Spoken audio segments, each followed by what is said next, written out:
Вы на канале Польза.нет, меня зовут Саня, и здесь только быстрые обзоры и долгие стримы. И сегодня, вопреки всему и несмотря ни на что, я буду вам рассказывать о смартфоне Redmi Note 12. Притом, смотрите, у меня в руках три смарта, и они практически идентичны даже внешне. Это Redmi Note 12 5G, китайский, перешитый на глобалку. Это Redmi Note 12 глобалка без 5G. Это Poco X5. И вот это все, оно плюс-минус одинаковое. Но до какой степени оно не одинаковое, сейчас я спойлерну вам сразу. Первое, вот эта штука в 2 раза быстрее, чем эта штука по storage тесту. То есть глобалочка будет побыстрее в обычных задачах. С другой стороны, она конкретно проигрывает в синтетических тестах, таких как Antutu Benchmark. Притом тоже на процентов 25. С другой стороны, с 3, с 4, с 5 мы имеем здесь мини-джек у всех устройств от Redmi, у глобалки особенно. Если говорить о остальных каких-то качествах данного смартфона, подбородок большой, все стандартно. Стоит он выгодно, дешево, как вам удобно услышать, скажем так, как вам маркетологи все это дело преподнесут. Если по съемке, то, разумеется, все максимально бюджетно. Если для повседневной деятельности, вы узнаете в ролике. В целом, примеры съемки будут. Напоминаю структуру, сначала я вам рассказываю. Мини-экскурс из разряда выглядит хорошо, в руках удобен, не выскользнул, не разбился, все работает, кодеки высокой четкости в наличии. В принципе, все тесты проходил без морозилок и в целом меня порадовал. Опять же, учитывая его стоимость, очень хороший бюджетник. Сравню по ходу пьесы после того, как вы увидите результаты всех синтетических тестов с Poco X5, потому что это тоже а-ля бестселлер.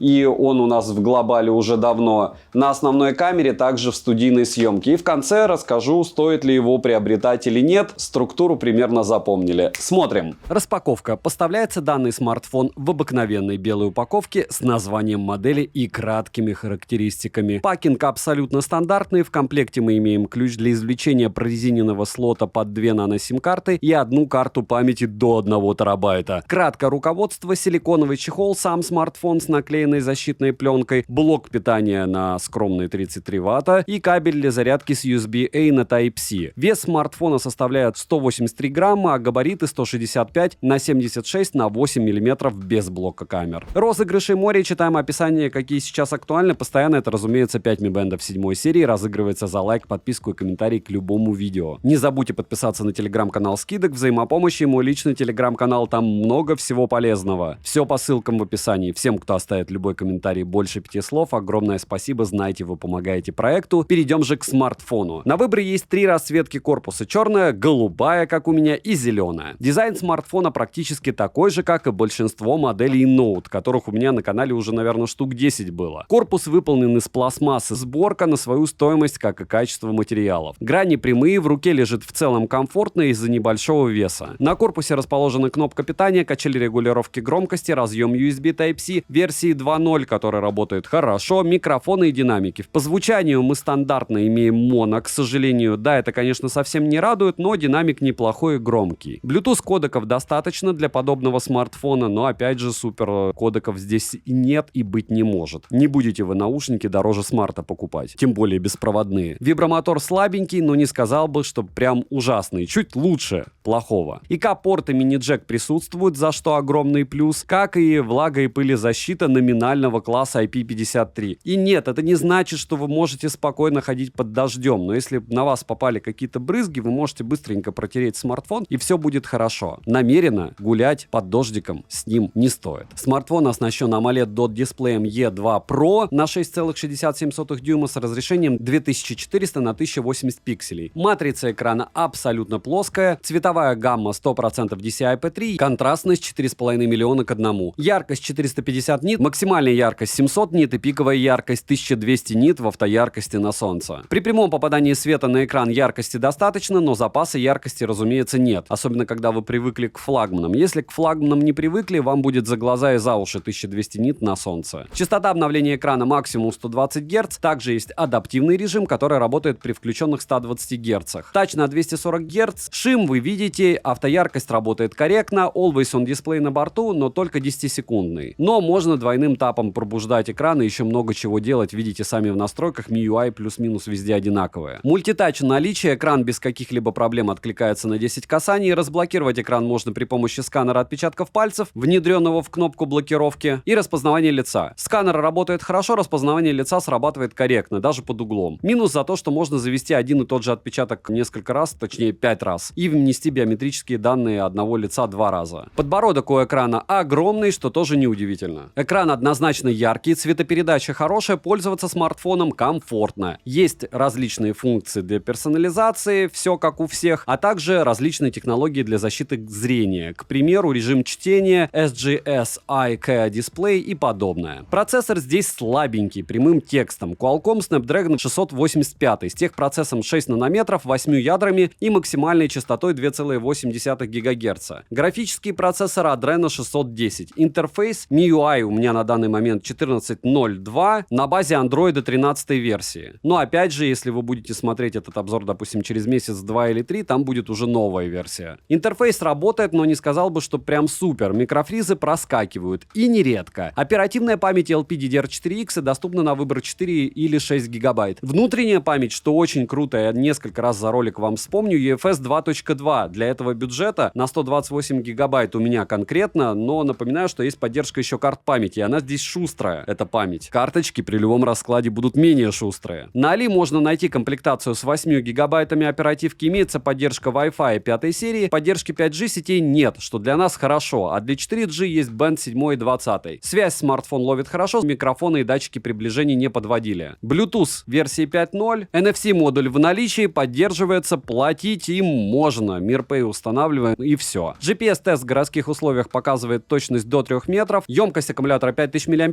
PC-марки показал автономность в 11 часов 47 минут при включенной автояркости и 7 часов 3 минуты со 100% яркостью. Заряжается от 0 до сотки за 1 час 13 минут. Беспроводной зарядки, разумеется, нет. За час просмотра видео на YouTube при максимальной яркости у меня по Wi-Fi уходит 6%, в играх уходит стандартные 17%. Но опять же, играть в него не радости, тут смысла замерять нет вообще. Только казуалки помним. Перейдем к тестам. Тротлинг-тест я проводил на 100 потоках при 30 минутах, результат с невысоким значением, да и стабильности нет. Максимум 180 гипсов, в среднем 159 гипсов, минимально 115 гипсов. Что он выдает в Geekbench и 3D-марке вы видите. Ну, что и требовалось доказать, все максимально скромно. А почему? А вот мы узнаем в Antutu. В Antutu он выдал результат 289 тысяч попугаев. Это ультра мало, опять же, по моему мнению, в 2023 году. Тем более он не считается ультрабюджетником. Storage Test показал великолепные 42 тысячи, и это один из главных его плюсов. 45-минутный стресс-тест прошел он не лучшим образом, но и не худшим. Результаты искусственного интеллекта вы видите на экране. Перейдем же к камерам. Основной блок камер с тыльной части состоит из 3 сенсоров и LED-вспышки. Основной сенсор Samsung JN1 на 50 мегапикселей, сверхширик OV08D на 8 мегапикселей с углом обзора в 120 градусов и макросенсор на 2 мегапикселя. Запись видео доступна с основного модуля в максимальном разрешении 1080p 30 fps. Цифровая стабилизация на борту, отрабатывает она, я бы сказал, хорошо, так как картинка не дерганая, но при резких движениях картинка смазывается, чего не избежать в принципе. Фронтальный сенсорный 13 мегапикселей находится в верхней части экрана, к сожалению, по центру. Я люблю по углам, но Xiaomi так редко делает. Максимальное разрешение для съемки видео также 1080p 30 fps. На борту имеется панорама, замедленная съемка, ночной режим, режим Pro и так далее. Видеосъемка с основного сенсора мне понравилась. Понятное дело, детализации не хватает, камеры плохо справляются со светом, но в хороших условиях смартфон не подведет. Короткие примеры вы сейчас увидите.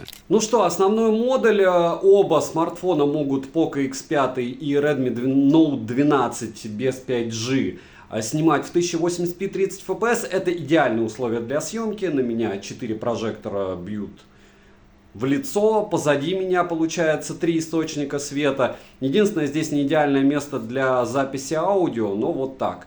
И напоминаю, что Redmi, несмотря на довольно скромный процессор и то, что он проигрывает по обычным баллам в Antutu около 20% тому же Poco, стоит дешевле, выглядит по мне лучше, и следующий его огромный плюс по мне это то, что он делает в Storage тесте.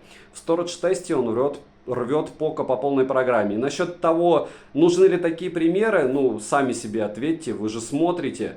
И не все покупают флагманы для съемки видео. Почему? Потому что не у всех есть деньги. В принципе, это дело может в хорошем освещении снимать даже видео. Как пишет звук, вы слышите. И для потребления контента на таком же смартфоне, в принципе, вполне возможно, этого вам будет более чем достаточно. Смотрим теперь ультраширик. Ну, ультраширик, как всегда, печален, и печален он практически во всех смартфонах. Сейчас вы видите пример съемки. По большому счету, для того, чтобы оценить, насколько хорошо или плохо все это дело снимает, вам уже достаточно. По мне, в принципе, все ультраширики, даже во многих флагманах, желают лучшего. Почему? Потому что для того, чтобы снимать на ультраширокий угол, существуют экшн-камеры, допустим, та же GoPro любого года, начиная с 6-й версии, будет снимать в десятки раз лучше, чем любой флагман, который сейчас предлагают на рынке. Опять же, это мое субъективное мнение. Посмотрите, кстати, на GoPro 11 обзоры на канале. Ну и барабанная дробь мой любимый момент. Почему? Потому что эта фронталка, она не намного хуже, чем фронталка у смартфона за, там, не знаю, $1000 от BBK. Это 1080p 30 fps. Съемка ведется, соответственно, на Poco и на Redmi Note 12 глобальный. И вот так вы сможете себя любимого снимать в идеальных условиях. Опять же, для каких-нибудь там TikTok вроде не запрещен. Нет, ну его через VPN надо открывать. В общем, для каких-то социальных сетей, того же ВК, для вертикальных видео, для шортсов вам будет более чем достаточно, учитывая, что все равно все потом накидывают маски, все равно каким-то образом нарезают. Вот так. Теперь по фэншую я добавляю немного предметной съемки в каждом ролике. Вот так примерно вы сможете снимать на тот или другой смартфон, если вы решите снимать какие-то маленькие объекты, небольшие. Плюс-минус, не знаю, где лучше. Плюс-минус одинаково. Если остановиться... ну да, кто-то здесь фокус ловит, кто-то нет. Но это лирика. Смотрите сами. Ну и теперь без лиц, как говорится, смотрим, как все это дело будет справляться с пейзажем, назовем это так. И вот так мы сделаем иксы, чтобы окончательно замучить эти бедные два бюджетника. Но это не ультрабюджетники, к слову. Это не ультрабюджетники, поэтому пусть мучаются. Разумеется, можно параллельно фотографировать, параллельно можно ставить на паузу видео и можно улететь. Но мы не будем этого делать. Постараемся этого не делать. Тремор одинаковый на обеих руках, поэтому где стабилизация отрабатывает, там и смотрите. Ну, хочу отметить, что на Poco у меня только что прилетела обнова, может быть, он справляется лучше. И там, напоминаю, есть инфракрасные порты. И там у нас есть мини-джек. И фронталка в тех же условиях, если захотите себя любимого снимать. Ну вот смотрите, кто лучше справляется, по вашему мнению. Насчет того, что происходит с рубашкой, ну я не знаю. По мне те же тапки, только в профиль. Ну вот смотрите, у кого-то со светом беда, со стабом у всех беда. Кто лучше справляется за свои деньги, решать вам. Ну что, ничего не поменялось, 1080p 30 fps на основной камере, если стоять, конечно, и аккуратненько снимать что-нибудь, особенно если на штативе, и потом смотреть на каком-нибудь ужасном экране, может быть, вас это дело еще и устроит. Во всех остальных случаях сомневаюсь. Фото еще ладно, но видео я еще добавлю, разумеется, но это бюджетник. И, разумеется, на основную камеру 1080p 30 fps, в принципе, как и на фронталку. А фронталка по мне лучше. Почему? Потому что у бренда BBK она, в принципе, плюс-минус такая же, даже во флагманах. А здесь у нас можно даже себя поснимать. Ультраширик тоже 1080p 30 fps, разумеется, без какого-то там автофокуса, но... Опять же, сколько я его не ругал, сейчас прихожу к мысли, что, допустим, в путешествиях без ультраширика довольно сложно. Понятно, это не то качество, как, допустим, на какой-нибудь GoPro, но все равно. То есть это вещь. Это прям вещь. X максимум, ну лучше его не использовать, X2. Съемка всяких штуковин.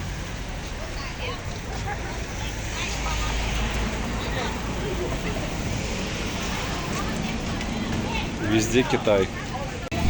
Вот так делают смузи. Ох, как фризит-то. Безумно фризит камера. Ночное видео, разумеется, его использовать не надо. И примерно 11 секунд необходимо для фотографии ночной. Для обработки. Но фотографии, кстати, не такие ужасные, как видео. Видео, конечно, мракобесно. И фронталка ночью также. Разумеется, все это и должно быть мракобесным, но настолько вы видите, какая цветомузыка просто на лице. Ее здесь, к слову, нет. Это вот просто съемка такая. Основная камера 1080p 30 fps. Redmi рулит. Фронталка, ну что, по ощущениям, кстати, 50 мегапикселей показывает себя неплохо насчет роллинг-шаттера. Смотрите сами, у меня ощущение, что он есть. А если стоять и солнце на меня бьет, то будет так снимать. Если солнце бьет в сенсор, то будет так. Бюджетник. 1080p 30 fps. А съемка против солнца очень похожа, как будто на старую камеру снимаете, да? А-ля 90-е. Но как снимает, так снимает. Зато автофокус быстрый был. На ближний объект был. Будем называть не быстрый, но плавный, да? Эх, картинка. А вот фронталка после основной камеры кажется, что даже лучше. В первую очередь, разумеется, потому что объект поближе снимается. И ей, соответственно, полегче. Но с цветами вы сами видите. Хотя, с другой стороны, я сейчас OnePlus Ace 2V, можете посмотреть на канале, уже, наверное, обзор тестировал. И плюс-минус те же тапки, только в профиле у фронталки. Ну, чуть-чуть она лучше. Ладно, лучше, но чуть-чуть.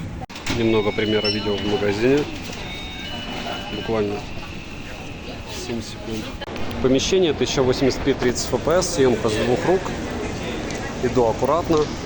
Ну, в принципе, картинка смотрибельна, но опять же только на экране смартфона. И если не двигать. Если двигать или зумировать, разумеется, не стоит ей пользоваться. Основная камера. Да, вы не ослышались.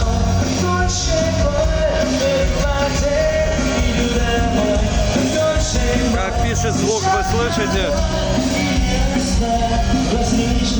Картинка, разумеется, такая, что лучше не снимать. 1080p 30 fps. И как в фильмах 90-х, это мой любимый объект. Но долго его снимать не буду. Просто чтобы вы видели, я пытался. И он пытался. И, конечно же, здесь есть режим ночь, но для фото он также бесполезен. Днем еще более-менее, но ночью. 1080p 30 fps. И вот сейчас я делаю упор. Вот так, с упором вы сможете снимать различные объекты днем. Если честно, ну, иксы точно не стоит включать. Ну, а все остальное вы сами видите. Не хочется много примеров сюда запихивать, тем более на китайскую версию было достаточно. Ультраширик также работает в 1080p 30 fps. Разумеется, стабилизатор здесь есть, кстати, но я не сказал бы, что он для вида даже работает. И вот так вы сможете снимать на стаб. 1080p 30 fps, ультраширик.